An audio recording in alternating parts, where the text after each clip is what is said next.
All right, how you guys doing? This is podcast number 3. This is my best friend Trey. We have been best friends for years now.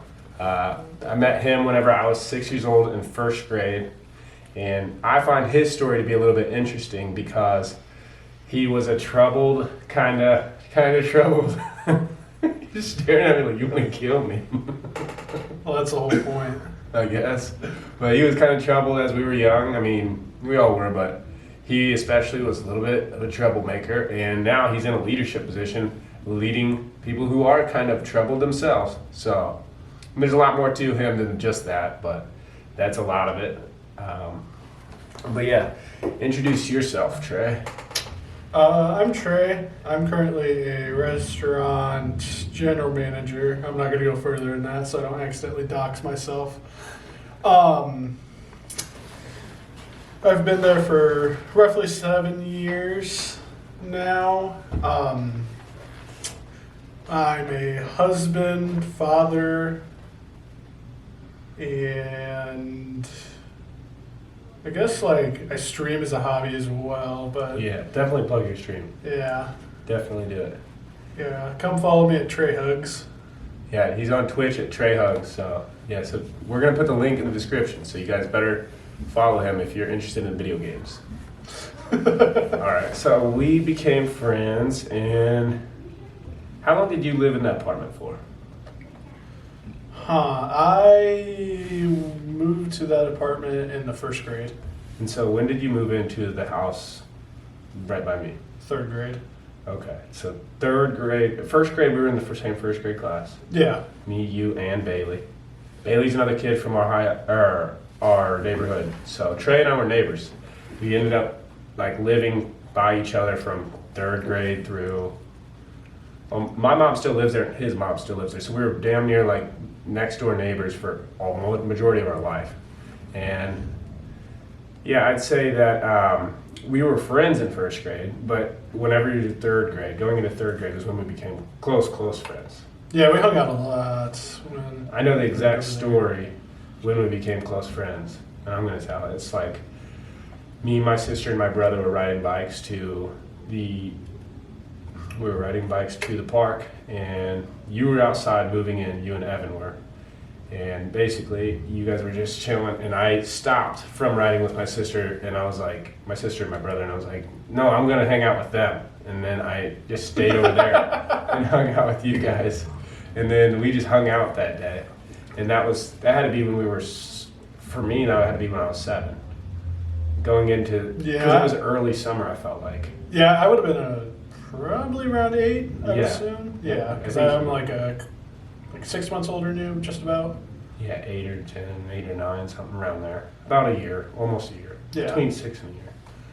But yeah, I remember that. And then we hung out more and more and more.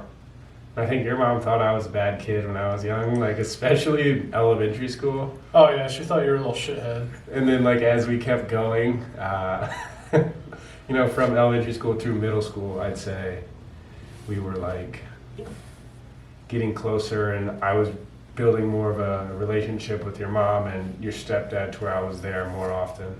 Yeah. Actually, the reason that I was allowed to go inside of your house whenever they weren't there, because remember they had the rule, you can't come inside whenever we're not there, was because I shit in a rock inside a cinder block in the Trey's backyard. And they were like, okay, dude, if you need to go shit, just come inside. I was like, but you guys said I can't come inside. And then they were like, okay, no, you can come inside now. And then that was how that started.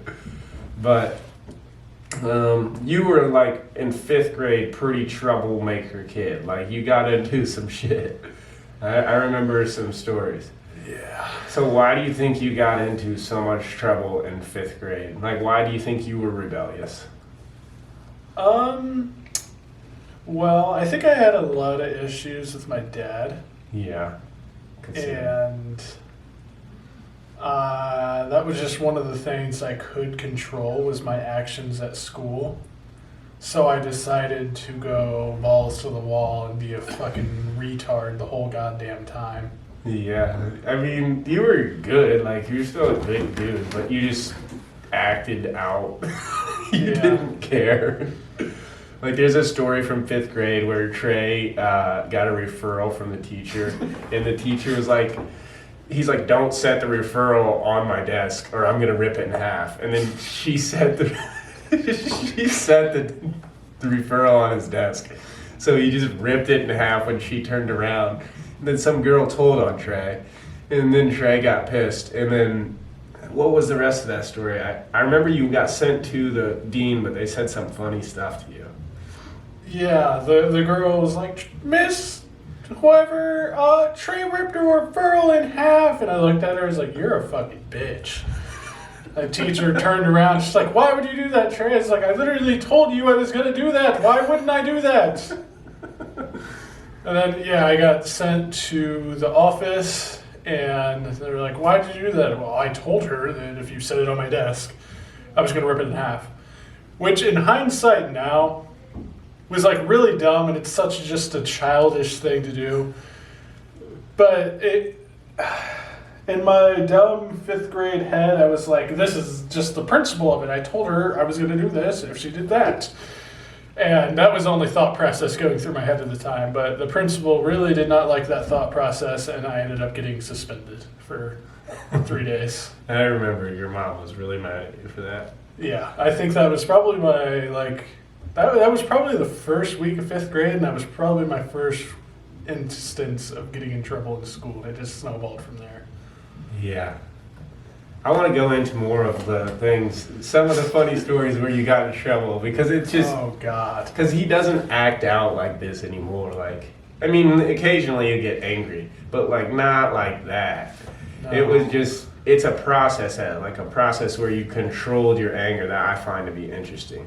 Because a lot of my friends, like, if I look into the people that I'm closest with from high school, almost all of them were get in trouble. Yeah. I mean, that's just school. That's just like how they do it at school. But I didn't see you guys as trouble. I didn't think you guys were bad kids for getting in trouble in school. But, you know, they would think that, I guess, based on the school system or whatever. And we still have friends to this day, like Evan V, who's literally will not hang out with us together because he's afraid he's going to get into something. But like, what's another funny story from middle school where you? Because I know middle school had some bad ones.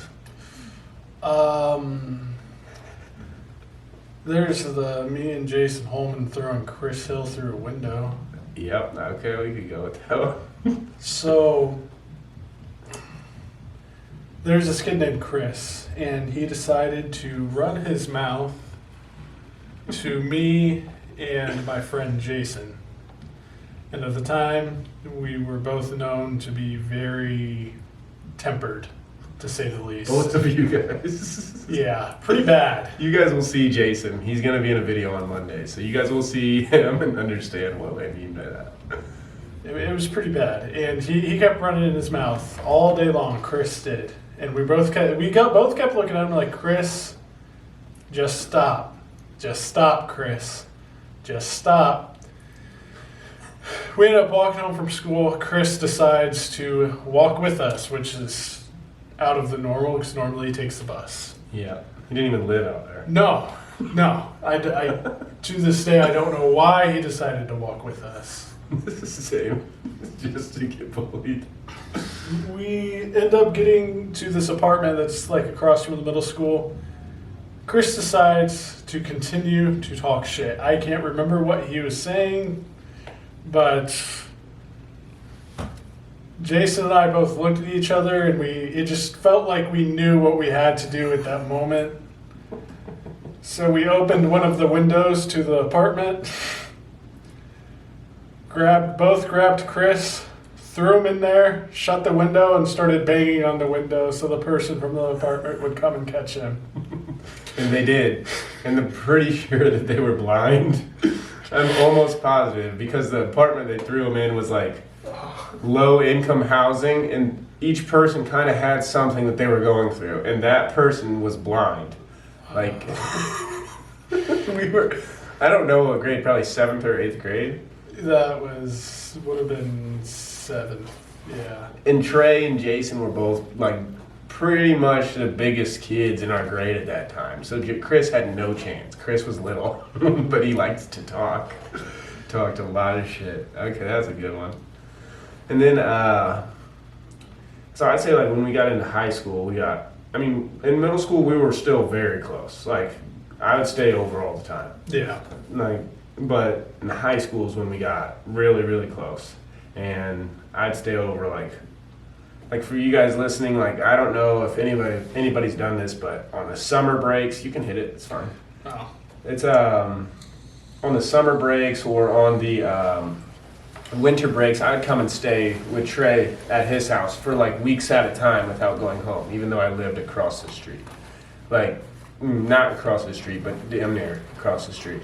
But yeah, I just stay over there for weeks at a time. I don't know if anybody can relate to that, but just being at Trey's house, him and his little brother, and then his mom, who was also like, almost like a motherly figure to me. He definitely was like a motherly figure to me, because my mom was kind of like a fatherly figure to me, but she was definitely made it like more comfortable to be there, like at your house than my own house. I'm pretty sure you got grounded a couple of times at my house. Yeah, and your mom would, if you want one, and your mom would try to physical discipline.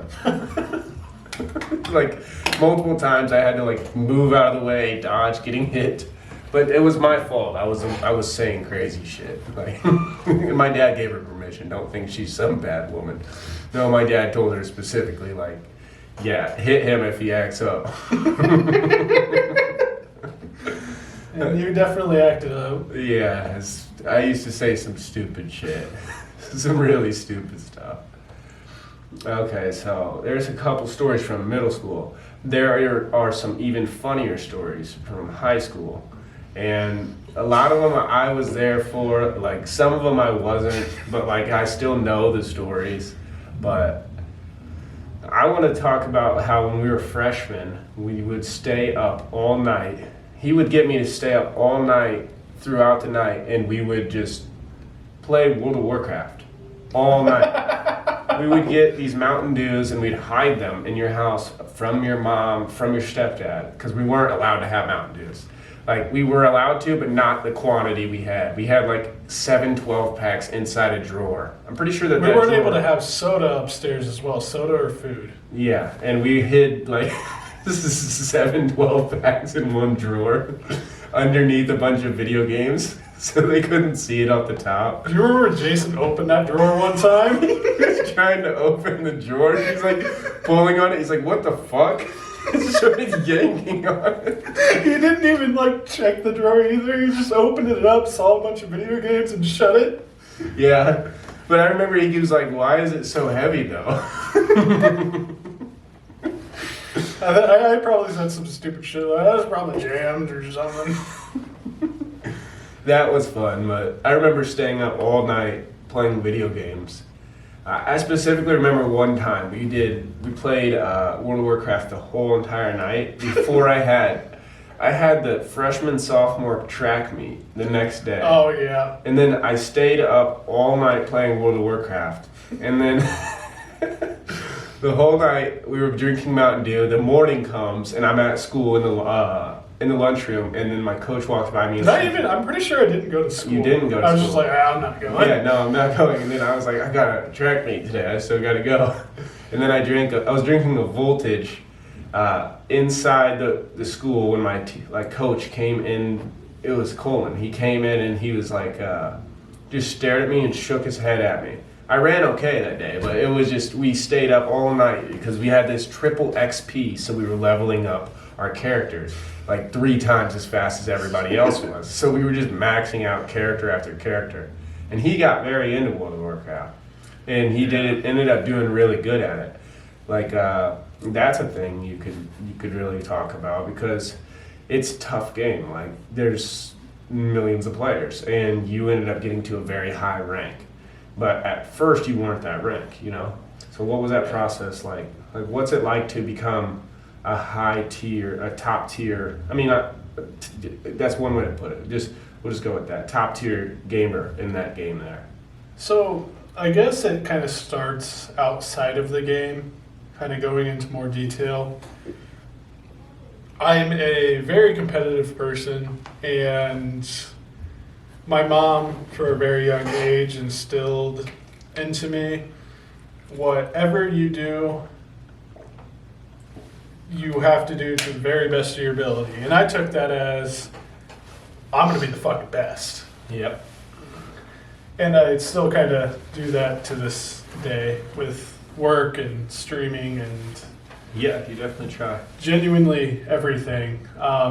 But I took that work ethic and I guess I channeled that into World of Warcraft very heavily. Which you used to get pissed at me for in middle school. Yeah. Because there one time in middle school, Trey was playing World of Warcraft a lot with this kid, and he's my friend now. His name's Zach. He's a cool dude, but I never had played at this point, and I used to fuck with Trey about it. And Trey got really mad at lunch, right? Like in the middle of lunch, he like slammed his hand on the table in front of him. And he's like, "Shut the fuck up before I fuck you up," from like 3 lunch tables over.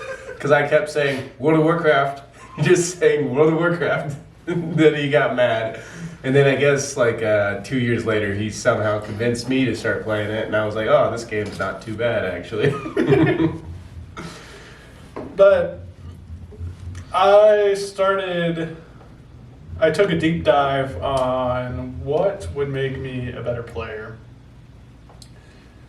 And I started practicing on reaction times inside the game and outside the game. Everything I was doing was, how can I get better at this stupid fucking video game? Everything.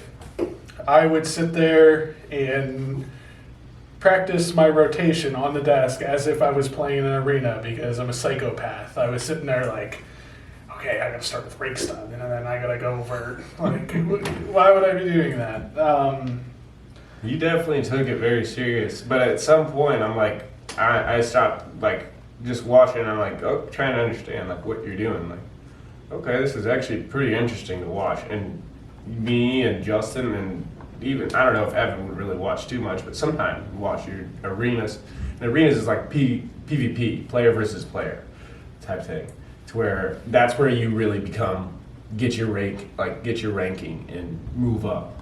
Because there's two different, there's what's PvE? Yeah, player versus like entertainment, like NPCs and type of stuff. And then PvP, that's where you ended up thriving. And so like how long did that take for you to get to, because you achieved the highest rank, didn't you? Not the highest. I achieved Gladiator, but rank 1 Gladiator, it's quote unquote rank 1, because back in the day they had this, it wasn't against like the whole United States servers, it would split up into different groups. Yep. And if your team was the top of that group, you were considered rank 1. You get a permanent title. It'd be like Malevolent Gladiator, for example, and you would be able to keep that title and get like a Gladiator mount. I achieved Gladiator. I definitely could have hit rank 1, but I flaked on my teammates a lot because I decided it was more fun to drink and party and fuck around. But I guess it was fun. I don't want to say it wasn't, but at the same time, I think I could have made something out of that game, and I kind of tanked that for myself. You were young though to be playing with those people, because those people all seem to be like 5 to 10 years older. Yeah. Because they were, I mean, this game, I'm telling you guys, this is a game where there's so much going on. Like, you have to be paying attention to every key on your keyboard at the same time as you're paying attention to what's attacking you, fighting that, and fighting them back. And he played an aggressive character, Feral Druid. Yeah. Right? Yeah, it was, at the time, when I was really good, it was a very aggressive. And my teammates hated how I played as well, because I would see a certain healer, it's called a Mistweaver. Yep. And the second I would see that in that arena, I'm going off the Mistweaver, guys, I'm going after him. And they'd be like, no, dude, stop. And I would end up like line of sighting him. I would kill like the Mistweaver, then I would end up dying too because they can heal me. Yeah. Yeah, and once you're out, right? Yeah, there's no coming back. And what was the choice that you did? Did you like 2s more, 3s more? 3s. I was really good at 3s. Okay, and it was what, 1s, 2s, and 3s? Is that was the 3 categories? No, it was 2s, 3s, and then like 10v10. It's like a rated battleground. Oh, 2s, 3s. 3s seem the coolest though to me because it's the most going on without 10 people. Yeah. That's like 10 is so much. It's definitely the most competitive. I could see that. And we used to watch people like live streamers and I would fuck with them. There was this one famous guy, Mitch, and we ended up finding his phone number and I called him. I called Mitch and I don't even remember what I said, but I was probably 15, and he's like, why the fuck are you calling me? I'm sleeping or something. How'd you get my number? And he ended up blocking me, but we would watch him on stream, and he was like big player. And yeah, we got his phone number and called him. I don't even remember the story of that, but I think you do. We ended up finding his phone number online because Mitch was notorious for leaking his number. And he was a wild guy. He was very wild. Mitch is super cool, dude. I still like watching his stream. But Tanner called him, and it's like, "What's up, dude?" He's like, "Why are you calling me right now?" Tanner's like, "I just wanted to tell you, you're really fucking stupid." Mitch was like, "That's not nice to say. Why would you call me just to say that?" Tanner's like, "You're really fucking dumb, Mitch." I was like 15 and he was older, so I just thought it was funny to mess with him.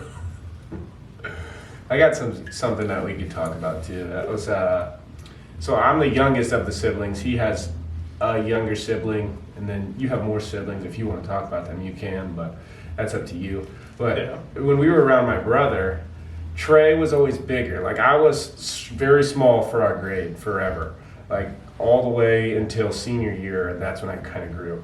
But I remember my brother was 5 years older, so he would mess with us. Well, specifically, he would mess with me. And then one time, he kept messing with me, and we were like by the bathroom, and my brother was like choking me or something, and Trey decided, well, we both decided, I guess, somehow that we were gonna jump him. So we jumped my brother, and Trey tackled him through the bathroom door. Like the door was closed, but Trey like tackled him through it and it opened somehow. That was a funny story, but Trey always seemed to have my back whenever I'd be like, yeah, I was kind of like a trouble. I would like start shit between two people, and when it got too bad, Trey would always be like there to kind of get me out of it. So appreciate it, bro. But there's another thing that I think people will think is hilarious, and this is a clip of itself. Is when we ding dong ditched. When we were young, we used to love ding dong ditching, like it was our thing. And we ding dong ditched this guy down the road, like 2 roads over. So we're hiding behind. We ding dong ditched this guy. We're hiding behind his boat. They're outside going crazy. It was Damon. And we're hiding behind his boat, and we're yelling shit at them as they're out their front door, and they can't figure out where we're at. So we kind of move our way around this garage, and then there's a bunch of leaves we're stepping on. And then it's as we're stepping on the leaves, so they know where we're at. So the guy gets in his motorcycle, which was totally unnecessary because we were like 40 feet away. And he gets in his motorcycle, and we're like, fuck, we just take off running down the road. And I start running straight down the road, and Trey decides to cut off and run. And so this place, there's just like this one gate.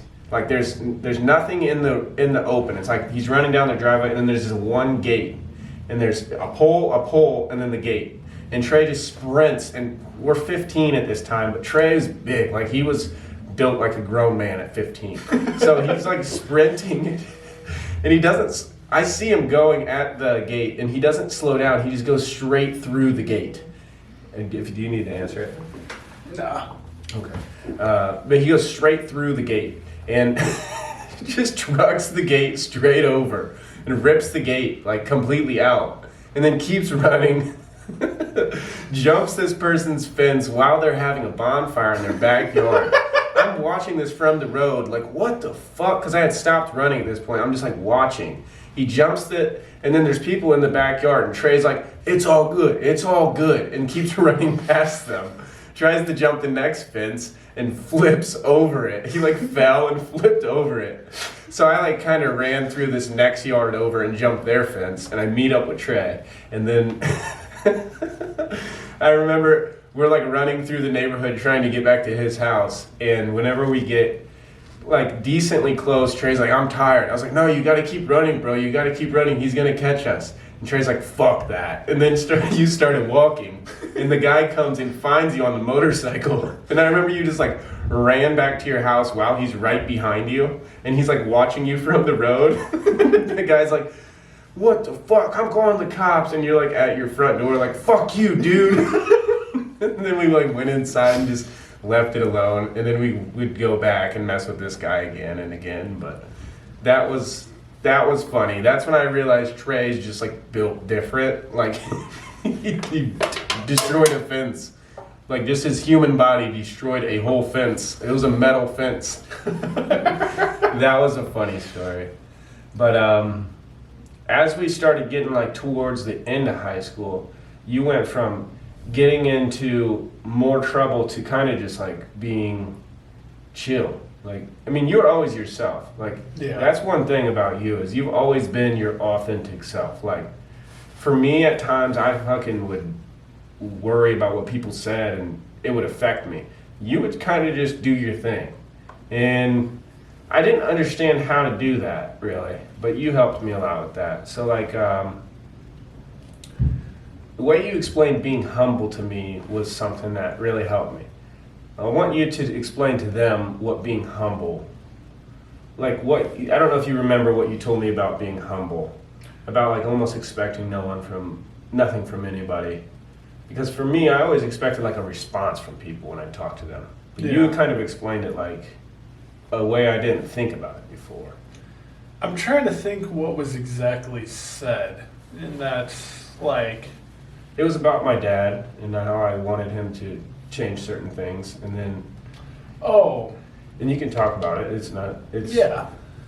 I think I was just telling you, like, you can sit there and beg and pressure and talk to your dad as much as you want about your health, but nothing's going to change unless he actually truly wants to do it. Yeah, and it was a concept I couldn't understand at first. But the way you said it, it was like... Trey told me, like, you can try that, and it's like you never can change someone who doesn't want to change.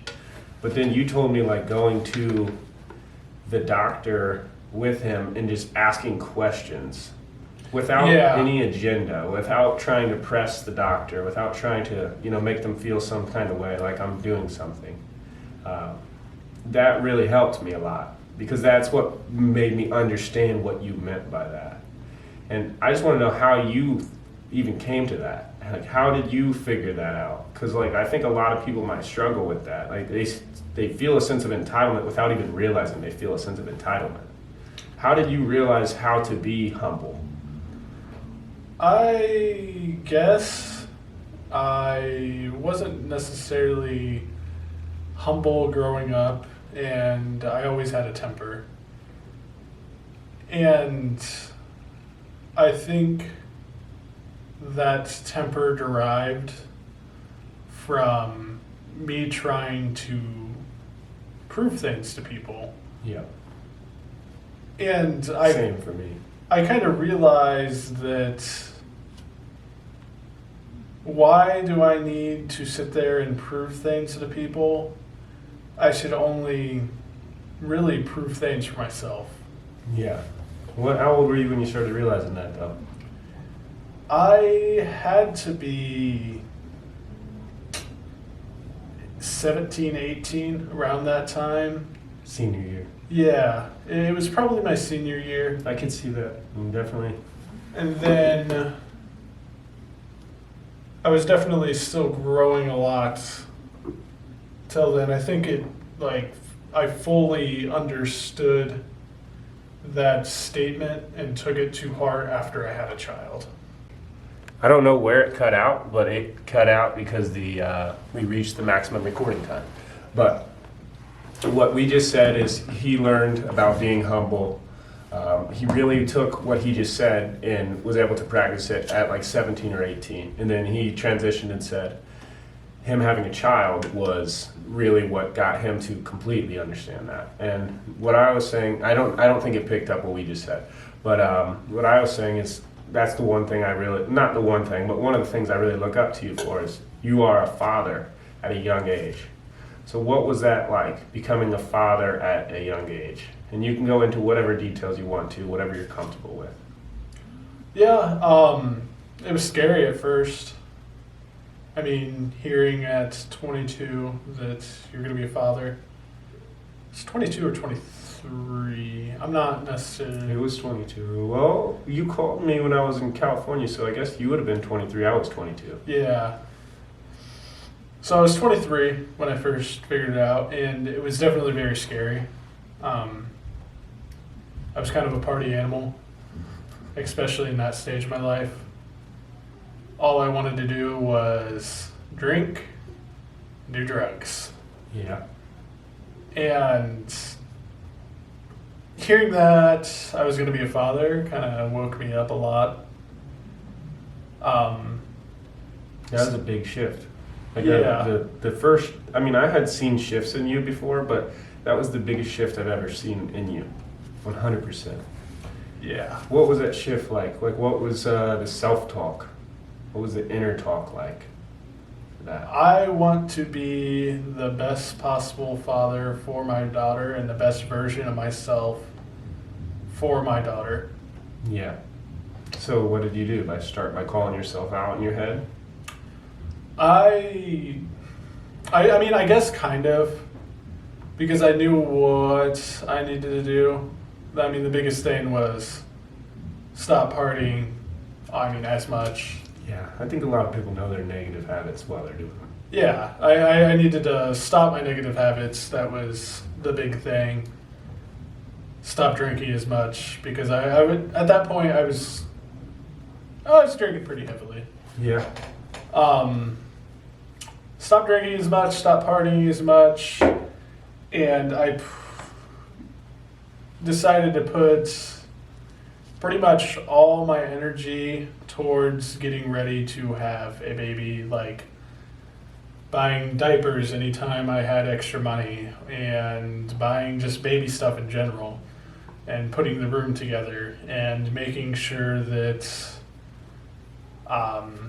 my restaurant was in a really good place. It was a lot of things that I kind of worked towards, and the biggest thing that I was thinking the whole time is I want to be the best version of myself for my daughter. Mm-hmm. And you want to, a lot of people say that, but they don't really do it. Yeah. Like they don't actually take the time to really take those steps, because it's like a humbling process almost, because you take away almost like all the leisures, all the pleasures from yourself. Yeah. And was that at all, it was a switch that you were willing to trade any day of the week, or was it hard at all to throw those things away? I would do it a million times over, throw everything away a million times over. I respect that a lot. Definitely do. And I've seen him as a father, and it's helped me like curate what I want from whenever I have children, which I'm not even close to ready yet for myself. But like for him, he's done a very good job, and I'm not just saying that. Like it's a fact. Like Thank you. Yeah, I mean, I'm sure you know how I feel about it, but I like to get the documentation of it because it's a fact. It's the true thing. But Trey has always been like kind of a person who just does his, like I said, he kind of does his own thing, and like seeing him as a father leading a young one to do their own thing is really like eye-opening, because we're young, and a lot of young people struggle with that, handling that responsibility. So he's a general manager of a restaurant at the same time that he's becoming a father. Those are two big responsibilities. A lot of people have trouble with just one of those, but you've done both and still thrived in both. So what's that kind of like? Working as Stressful. much as you do. Yeah. It's stressful as fuck. Yeah. But I think that there's probably something that, I don't know because it's you that you would know, but from what I can see, it's like leading other people would probably be helpful as you are trying to lead a family. Here and there. Yeah. You have to realize sometimes that, like, it's finding the balance and separating work from home. And you don't want to sit there and bring the work tray to home where I'm like, okay, this needs done. And just make a list and super OCD. Yep. And I don't want to bring that at home. And I think that was a big... Just getting to understand that and Yeah. actually practice it. Yeah, I think I have a pretty good balance of it now. I think so. Yeah. But at first, it was definitely a pretty big struggle. Right. And I could see that because he and I, for the same exact, not the same company, but for the same food chain, we both were GMs. So for that, I had a lot of trouble just doing that by myself. And he's done it for longer than me, much longer. And he's done a good job. He's done very good with some of the stores he's done. And that's not me just saying that, like that's a fact, like statistics prove that. But that itself is a lot of responsibility to bear, especially if you come into a place that's not in the best spot. So what's it like leading other people, going from being a person who would get into trouble in the past, and I'm not necessarily saying that you needed those people to lead you, like the principal or the teachers that write you referrals, anything like that. I'm not saying that they needed you to lead you, but what's it like going from a person who is getting that guidance to giving that guidance? I think the biggest thing, leap for that, I think I learned a lot from all the trouble I got in school. Yeah. And took that into work where I'm kind of thinking, why are these people acting out? Why are they doing what they're doing? So I have to be pretty empathetic, and I would like to say I'm pretty empathetic. You're a very interpersonal person from what I've understood. Yeah, I try to understand what's causing the problem and what's the root of the problem. Yeah. And I think that's the biggest reason for, like, the biggest thing I took from being in school. Because I think if I had a teacher or a role model sit me down, hey, Trey, what's going on? I would have been like, oh shit, this person actually cares about me. Right. And it seems like you did with the counselor in high school. yeah. And so what was that like with her? Her helping you. What was the process like? Because, anybody watching on this, I do think you can strike a chord with someone and help them. I don't think you can if they don't want to, but if you can get to where you are, make them feel understood to a degree. So what was her process like, getting to understand you, understanding where your behaviors were coming from? Was she asking you questions like why, or was she just letting you go and explain yourself? What were the conversations like, if you remember? I think it started off when I was getting in trouble. They would just send me to the counselor instead of sending me to the principal, because I would start arguing with the principal. Decided, no, it's better off, let's just send him to the counselor. Yeah. And instead of just harassing me and why'd you do this? What was the reasoning for this? And just coming at me for my actions, she would let me vent.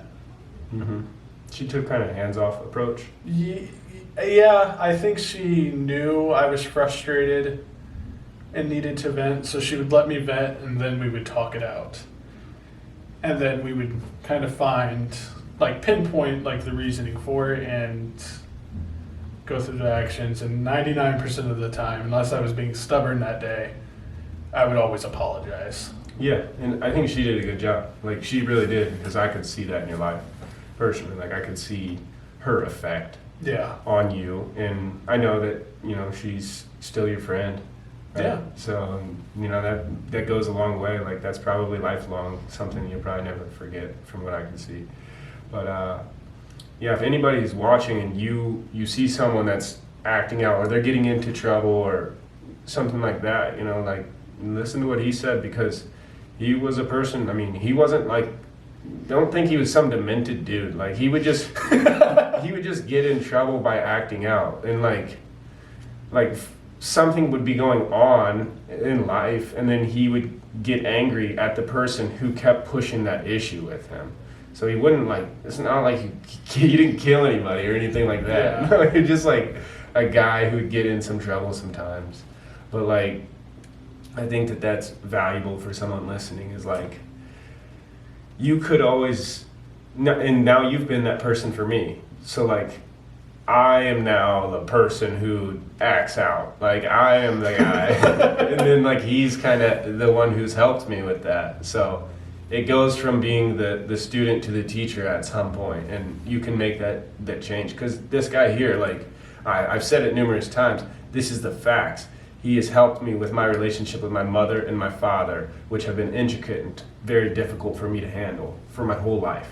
And now they're at a point where I know what to do. You know, I'm more hands off. I'm not perfect, but I know what I can and can't do. And he has went from the student to the teacher in that. And that also goes for his job, where he's leading other people. So if you are a person who gets in a lot of trouble, you know, just learn what you're doing, and figure out where it's coming from. And if no one's helping you with that, then I'd say, what would you say for that, actually? Because find somebody to talk to, because I feel like for the majority of the time, there's always a deeper reasoning behind it. yeah, I think You so want to be too. seen or heard or Right. something. Yeah, I'd say so too. And like, what about when you didn't have someone that you could find, though, immediately? I think that's probably when I started going down the rabbit hole I did. When, I don't have a counselor to talk to every single day anymore. I moved out. I don't have my mom to talk to. Right. I don't have anybody to talk to. And I think that's kind of what was the spark of my spiral. Yeah. And then it became what? Self-talk? Or just the realization that you're creating life? I think it was the realization creating life. It was kind of what got me out of everything. I was starting to work, I'm trying to think of the word, do some self-improvements on myself before then, because I kind of realized what I was doing at the time was very self-destructive. Yeah. And I was partying and drinking and doing drugs pretty much every single night. Yeah. I realized that it was a very, very self-destructive part of my life. Right. So I decided to check myself into rehab. Well, I went to a psych ward at first. What was it like in there? I wasn't there long. So you didn't really like it? It wasn't like I was checked in. They were like, I think there's some like other options for you. So I went to rehab after that. Okay. And what was that one like then? I was there for a day. But what did you get from it? What did you take away from there? I don't want to be in rehab again and finger paint with meth heads, so I'm going to stop doing drugs and drinking as much. That's what I gained from that. So you were your person. Yeah. That, I think a lot of people can be that for themselves. For me, I call myself out when I do things wrong a lot of the time. I've had people call me out too, but it never hits the same as when you call yourself out. And for me, another thing that helped was, which like I never was a kid who got in a lot of trouble in school. I didn't get like suspended ever, but there was times when I'd go to the principal. There's times when I'd act out. But for me, it was like just being an adult and like a young adult and just getting into fights with people for no reason. And then for me, it also what helped was calling myself out, realizing I have no sort of happiness through doing that. And then I went to the church, and then the church helped me a lot. It made me feel loved. It made me feel like understood. So there's multiple options you can do, but I'd say that, you know, it's just up to what works for you, you know. And then I think it's kind of different for everybody. yeah, it definitely is subjective for each person, because what worked for me probably wouldn't work the same for you. Yeah. And what worked for you probably wasn't working the same for me. But for me, it started by calling myself out before I went to something else. Yeah. But I guess I can't say what it would be like if I realized I was going to be a father. Like, I don't know what that would be like, because there was one time in my life when I was going to be a father, but that ran into like natural causes. So I'm not going to talk about who it was with, anything like that. But I didn't know about the natural causes until months after the natural causes happened. So that itself was a very painful thing for me.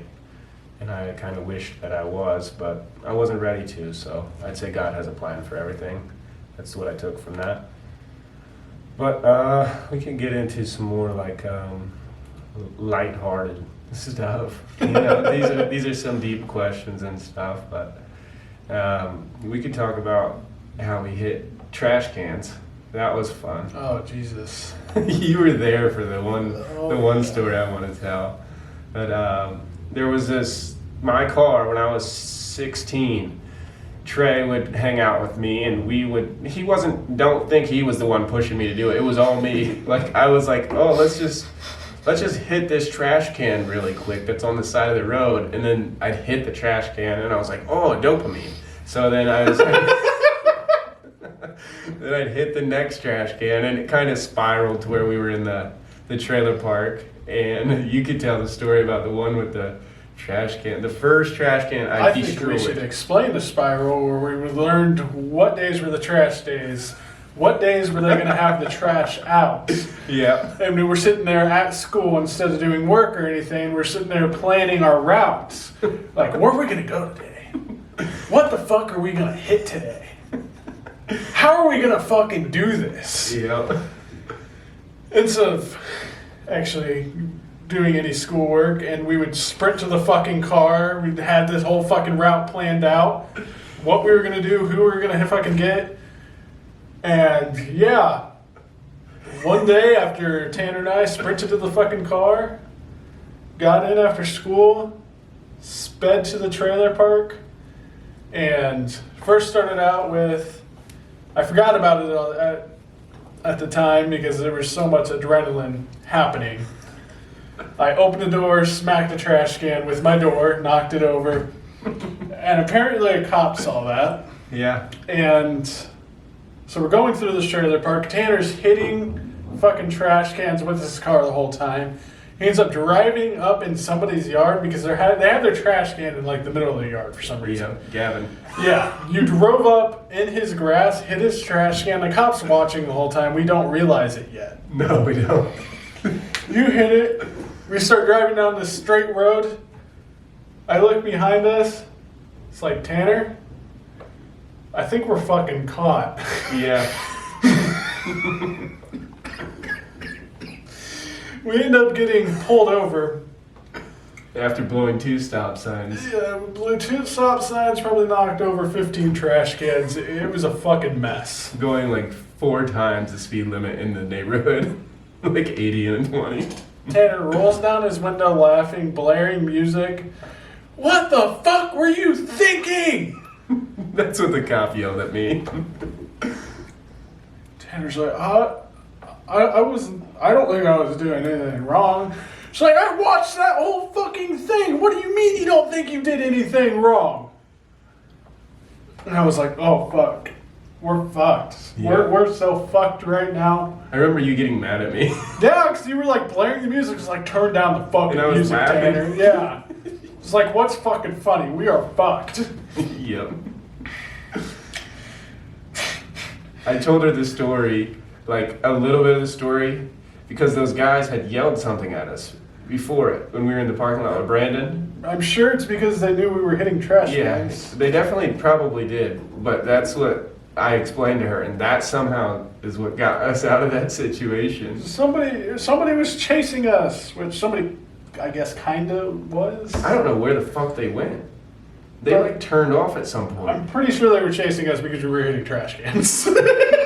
Yeah, they definitely were. Yes, I'm just gonna give you a warning. I might call your parents. She didn't call our fucking parents because I would have been grounded. She ended up calling Officer Lolly, and then Officer Lolly called my dad, and he was Really? like, "Yeah," because whenever I was at your house, I don't know if you remember this, but my dad was like, He called me and he's like, "You're fucking done. You're fucking done." And I'm like, "What are you talking about?" And then he's like, "Lolly called me and said Lolly was the police chief," and he's like, if he would have saw me and you doing that, he was going to take my face and shove it in the dirt because how mad he would have been. And I had been doing this for weeks, so I was causing havoc in the neighborhoods, like our small town, for weeks and weeks. But There's people on Facebook. There's a Facebook group. People were posting about it and stuff. yeah, these guys said they're going to put concrete in their trash cans, which was hilarious. I'm pretty sure they did. I just walked out of the car and pushed it over. Yeah, they had these 4 trash cans. They put concrete in it, but we saw the post people were in. So we stopped, and I'm like, "Trey," which I was like the instigator. I was like, "Trey, get those trash cans," and he was just pushing the trash cans over. So if you're ever watching this, dude, sorry. But yeah, that was the time. That was fun. I think that was the end of it, though. Like, Oh yeah, we stopped after that because we were like, dude, if we do this again, we're gonna get in so much trouble. and when we were saying we were hitting trash cans, I mean, I was blasting these trash 30, cans. 40 miles per hour. Like ripping the small trash cans in pieces. It's fucked up. Yeah, it's actually really fucked up, but sorry to anybody. Anybody I destroyed your trash can. But yeah, I feel bad for it. I would never do it anymore, but it was a thing. That was fun. It was definitely a thing. It was, yeah, for like months too. And somehow we never got caught until then. That was like the 8 traffic infractions I could have got. Like I could have lost my license for sure, but I guess I got out of it like talking. Probably could have got criminal property damage and For, 10 people plus. a lot more. Yeah. That was probably some of the most fun shit though that we did. And then like some other fun stuff that we did was we talked about a little bit at the beginning how we would get the Mountain Dews, but we didn't explain the process. So we would Trey would come and kind of lift me down. So he was on the 2nd story of his house, and he would lift me down to the ground, and I would kind of just he'd hold me, and then he'd just drop me, and I'd kind of just jump, and then we would get down, and I would kind of try to stabilize him. It was always a mess how we'd get down, but we'd sneak out, and then we would walk a mile to get these 7 12-packs. I remember the one time. Those walks were always the fucking worst. Yeah, so they were fine on the way there, and then we'd get we got the sodas that one time, so we walked a mile, we get the sodas, and then we bought trash bags that day. And we took the trash bags and filled them with the sodas. And as we're walking, we're half a mile away from home, the trash bags ripped.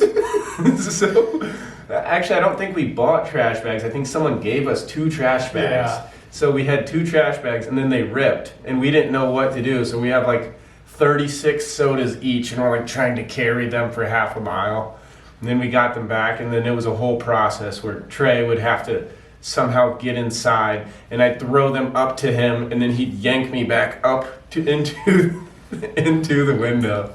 We'd have to do that so we didn't get caught with the sodas, because we went through the front door, they'd be like, "Why the fuck are you coming in with 7 12-packs of soda?" Yeah. And then he's got a little brother, and you guys will see an episode with him at some point, but we have so many stories of fucking with his little brother that were hilarious. Oh God. There was times whenever me and Trey would go out so they were both on the top story, so we would go out the front door, and then Trey would lift me onto the roof, and I would come up and like beat on his window by his computer just to scare him for no reason at all. And he'd be like, "Fucking stop, guys." But we continued and continued. Do you remember the "Hey okay" thing? Sup okay. Yeah. Sup okay. I could show you guys at some point this sup okay thing we used to do. I don't know why the fuck it made him so mad. Trey would come in the door. So he'd be playing video games, like his desk's here, his door's way back here. Trey would come in the door and say, "Sup?" And then he'd like turn and look, and I'm filming behind Trey on Snapchat. And we did it every 2 minutes, but he'd be like, "Sup?" And then Evan would say something, and then he'd be like, "Okay," and close the door, and then we'd leave. And then 2 minutes later, we're back. And then we did it probably 10 times in a row. And then they're like, every time I post them, everybody loves these videos because they're so funny. His reaction keeps getting worse and worse and worse. Well, better for the viewer, but not for him. But that was fun. That was always like a very funny thing. Sup? Trey, shut the fuck up. I'm calling mom. Okay. That was like, it was just a thing. And then, it's kind of like a thing that we will always remember. And then, we used to watch this movie. Trey and I would fuck with people in school. So we would watch this movie called Freddy Got Fingered, if you've ever seen it. And so he's like running from the police in the movie, and he gets inside the elevator, and he points down. He's like, "Sasher?" And then they're like, "What?" And he's like, "Japan 4." And then the elevator closes, and he gets away. So for all of 8th grade through senior year, we got everybody in our class to know what Sasher and Japan 4 were, besides the people who would get fucked with it.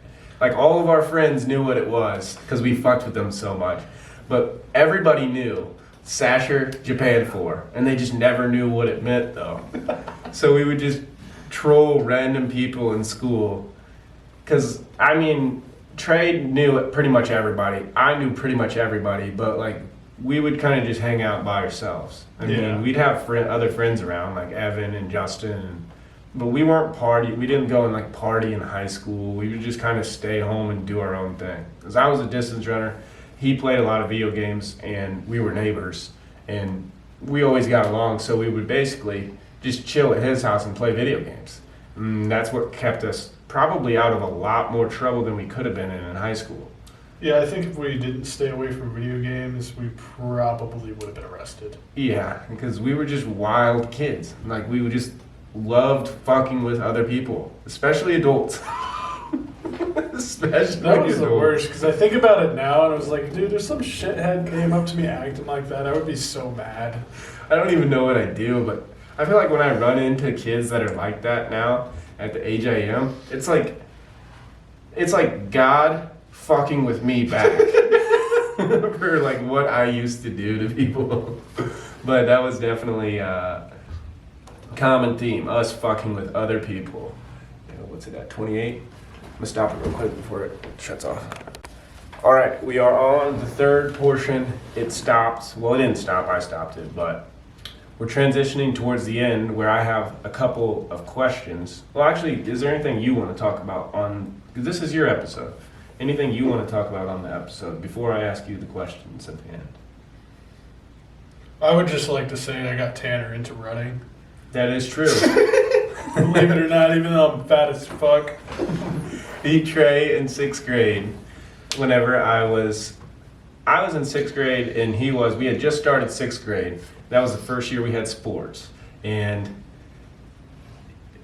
Trey looks at me one day and he's like, "I'm gonna do cross country." And I was like, "Are you sure?" And he's like, "Yeah, I'm doing it and I really want to do it." So we start doing it, and Trey did not like it because it was so hot out, and you're an endomorph built for powerlifting, and started running cross country. And so he would be getting pissed off at the practice, but I'm built specifically for distance running. I'm not built for lifting weights. He is. he's not built for distance running. I am, like, just based off our structural and like integrity as a human. And that was he led me down a 10-year, like 10 years of distance running, which I loved distance running for a short period of time. And then at some point it became like, this is what I'm going to do because I think I can make a future out of it. I ended up running in college, but yeah, Trey is the person who got me into running. Like the 100-mile, I did 100-mile weeks before. It all started with this guy right here, but it's such a weird, like, random thing. Like, that is I don't true. understand that. Like, No. One, why the fuck would I, out of anybody, want to do cross country? I fucking hate running. I remember you even hated running back then. Yeah. Just like, I'm just gonna do it. Which is funny still. Yeah, that's hilarious. From 11 till 20, I took distance running. Well, from 13 to 20, but I ran from 11 to 20 for 10 years. And for 7 or 8 of those years, I was serious into it. Like, Trey would text me and be like, you want to come hang out? And it was like, it would be like a Friday, so we were going to stay up, play video games and stuff. And I'm like, yeah, but I got to go run first. And then, like, I guess I never thought about it, but he would probably realize at that time that he's the one who got me into it. Like, he got me into all that.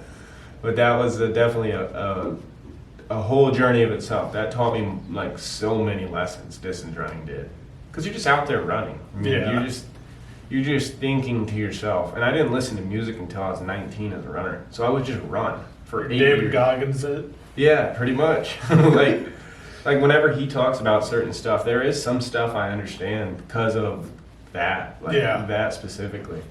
Like, I was a guy who liked working hard in that. But then, we even I was still running when we were working together, because we were working together before he became a GM. We were working together at the job he's at. You got me into the restaurants. Yes, I guess I did. And that actually, I want to kind of talk about that a little bit, because at first Trey was just, whenever we first started, all he would do was dishes. He just wanted to do dishes. Do you remember that? Yeah, I was pretty much hired to do dishes. And then, like, Evan got hired, I'm pretty sure. And then Trey was like, oh, my little brother's here. Now I got to go hard. And so he started showing, like, that he was good. And then Evan was good. And we also had other buddies from high school that were good. And we ended up taking a store from, like, 6400th up to one of the top stores in the nation in speed of service. And that ultimately, not us, like, there's more people that did the work too, but we were like the kind of the pioneers of the speed of service, and you've continued it, but took a whole franchise and damn near ran it. I mean, we didn't do all the work. Like, everybody else was still competing with us, but we were the competition. We were the ones that would call other stores and be like, let's go fast today. And yeah, like, we ended up doing really good for a franchise, and now he's been very successful in that franchise, which I got fired from there. But that's a story of itself. I probably won't go into that one. That one's pretty bad. Yeah, It's pretty bad. But anything else you want to add into it? I'm not really sure. I think that's about. I got you. I got some questions for you. So I did have one question at the beginning that I was going to ask everybody. Now it's going to be 2. And the first one is, so I know that you care about how you are now. Mm-hmm. I'm going to preface this by saying, I know you care about how you are now and your interactions with other people. You care to be a good person. What does the growth of Trey look like for the next 5 to 10 years, ideally right now? This could change next year. This could change next month. But what is things that you want to grow and improve in your life for the future? I want to still grow myself into being, like, more of a caring person. I need to kind of cater for people who aren't necessarily open to my bluntness, because if you've met me as a person, I'm very, like, this is how it fucking is. Yeah, you can be like that, but there's also another side to you for sure. Yeah. I'm trying to open more of that. Yeah, I see. That's something I do want to grow more into, and to be more understanding with that as well. And then, what about in terms of family? Do you have anything, or do you like how you are now? I say personally, like, I'm very proud of you with how you are as a father. Like, you really have taught me so much. But any more qualities that you want to work on or grow as a father or as a husband? Yeah, I think there's always growth to do on yourself. If you think you're the perfect person, then you're never truly going to grow. Yeah, I think so too. So I always try to look for things that I can improve on. And being a leader, as long as I have been a leader, I have a really, really bad issue, and I know my fucking wife hates it, where if she tells me to do something, no. I'm not going to, no. Like, what? I don't directly say no. Yeah, okay. Yeah, I blow it off. Like, hey, can you take off the trash? Oh, yeah, I'll get it in a minute. Yeah, I'd say maybe like physical things, probably like actual tasks. Yeah. But I never see you as that, like, emotional person, though. I don't ever see you blow their emotions off from the family. I could see, like, this, I mean, he was like a wild man, and then he just went to being like all about his family, like all about it. And that's a big dramatic change. But a lot of that from you, from what I see, what I think you're best at is interpersonal communication. Like, some people are best at getting things done. For me, that might be one of the things I'm best at, is getting things done. That's something I really, really need to work on, and that's something that I know that I need to work on, and I have been working on it. Like, when, hey, the trash really needs to be taken out. I got you. Trying to get better with that, because I think it kind of derives from years of leadership. I probably even the past, thinking about it as well, like growing up, being told to do things, I'm instantly like, I don't want to do this now. You delegate it. Yeah. A lot of the time you delegate. He used to pay me to clean his room for him. I did. It's sad. It's all right. It happens. You and I are a lot of yin and yang. Yeah. Like, a lot of why we're such close friends, I'd say, is yin and yang. Okay, so I guess whenever we run the podcast the next time, you and I will check back in on it and see. But those are good. Those are good things for sure. And then the last question is, well, I actually heard this question in a different podcast today, even though I had the question in my head. This is the question I've always asked everybody, is what animal, if you could be any animal, what animal would you be? But instead of asking it that way, I'm going to say, what animal would you like to be, and what animal are you? Because you are one, and what animal would you like to be?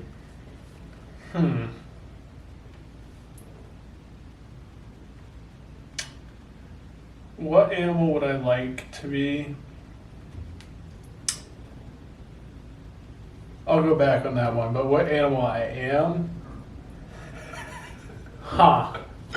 That's a good question. Probably some sort of cat.